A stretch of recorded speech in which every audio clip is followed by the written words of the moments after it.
Bismillahirrahmanirrahim.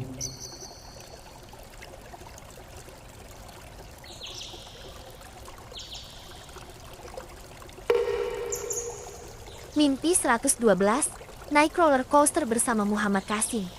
Dan petunjuk kode nama anak yatim, 8 Juli tahun 2019. Aku bermimpi ada di sebuah alam terbuka, seperti tempat rekreasi.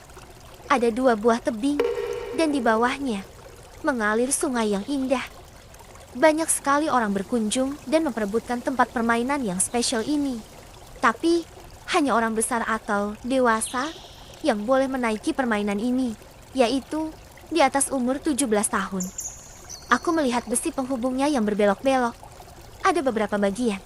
Ternyata itu adalah roller coaster. Aku tidak berani menaikinya. Tapi persyaratan untuk bisa melewati tebing itu adalah harus melewati roller coaster itu. Dan tidak semua orang punya kesempatan menaikinya. Dan hanya dikhususkan bagi 4 orang saja. Karena kursinya tersedia hanya 4 buah. 2 di sisi kiri dan 2 di sisi kanan. Berpasang-pasangan. Aku bertemu dengan salah seorang pemuda yang kukenal itu. Dan menginginkan dapat giliran bersamanya. Karena aku merasa selama ini aku hanya akrab dengannya.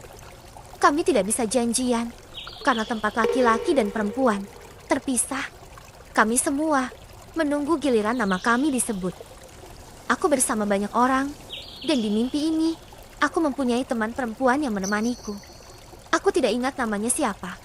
Tapi ia sangat mengharapkan seseorang, yakni pemuda dalam hidupnya, yaitu Muhammad Qasim. Ia berharap dapat giliran pertama bersama MQ menaiki roller coaster ini. Aku bertanya, apa iya MQ juga ada di sini dan menunggu giliran? Lalu ia menunjukkan MQ padaku, sedang duduk bersama ribuan laki-laki yang ternyata ada di belakang pemuda yang kukenal itu. Sama-sama sedang menunggu giliran juga untuk disebut namanya. Kudoakan juga dia mendapat giliran itu bersamanya. Kami telah menunggu, dan pemandu itu membuka suara untuk urutan pertama. Ia mengumumkan 4 orang saja untuk menaikinya. Muhammad Al-Rashid, Muhammad Qasim, Siti Rohana. Aku tidak mengingat siapa yang keempat.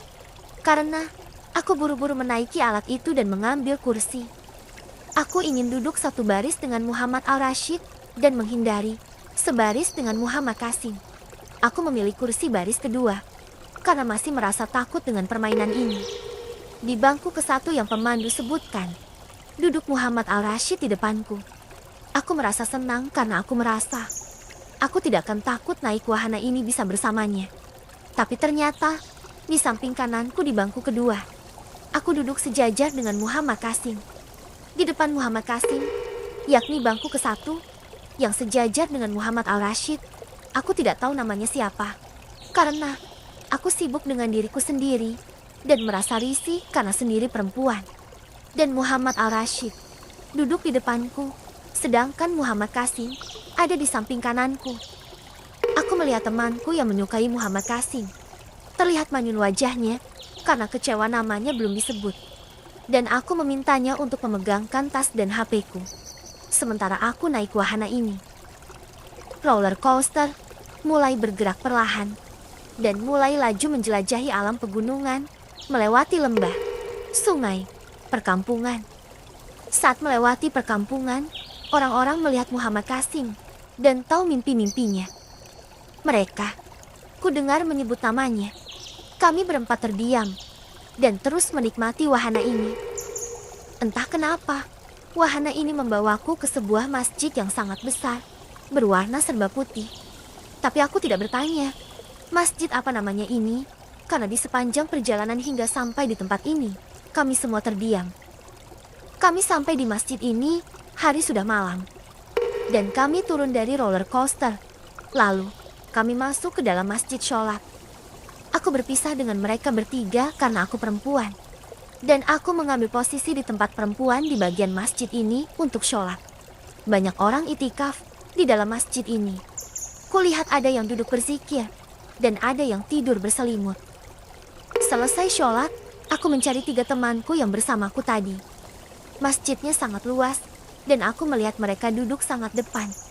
Jadi, aku menunggu di masjid paling luar. Aku melihat 3 orang anak yatim yang kukenal, yakni Nurul Hidayah, Nur Hasanah, dan Muhammad Fahmi, dan ibunya yang bernama Akbar di mimpiku yang lalu. Mereka hendak mau pulang dan mengajakku pulang bersamanya. Tapi kukatakan, aku sedang menunggu 3 temanku, lalu mereka pulang. Aku menunggu hingga aku terbangun